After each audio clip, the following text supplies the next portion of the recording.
Please describe the conversation you had with the defendant. What statements did the defendant make to you during the rest of that call?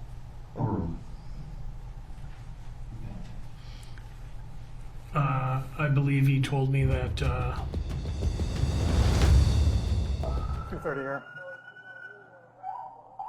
Yeah, I was just gonna call you and have you come out to our scene here.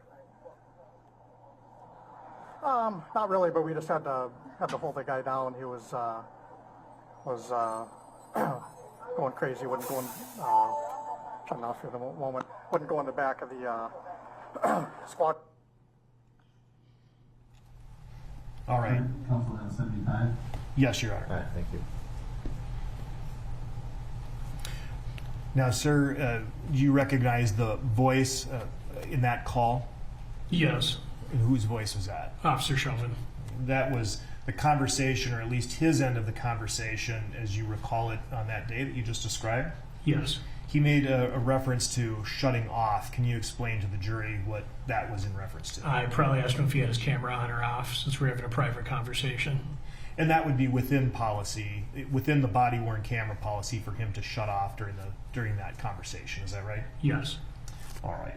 Can you describe then, as best you can recall, the conversation that you had with the defendant after the audio cut?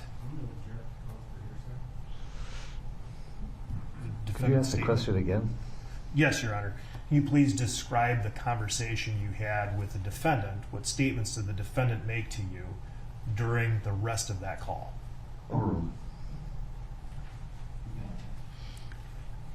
I believe he told me that they'd had tried to put Mr. Floyd, I didn't know his name at the time, but Mr. Floyd in the car. He'd become combative. I think he mentioned that he'd injured, it was either his nose or his mouth, a bloody lip, I think. And eventually, after struggling with him, he'd suffered a medical emergency and an ambulance was called. And then I decided I'd head down to the scene. Is that the extent of what you can remember the defendant telling you about this incident? I think that was basically it.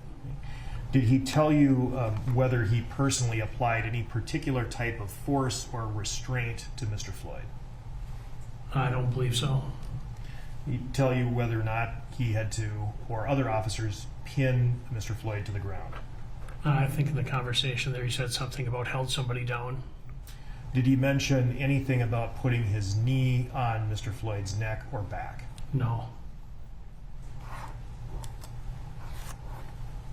And is the placement of a knee on a subject's neck a use of force? Yes. A reportable type of force? Not necessarily. Okay. And why is that?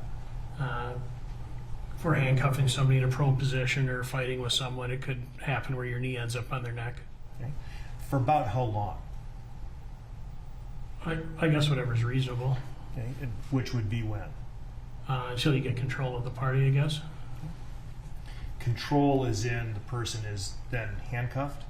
Handcuffed and not continuing to fight with you anymore. Okay. So once the subject is handcuffed and no longer resisting, Yes.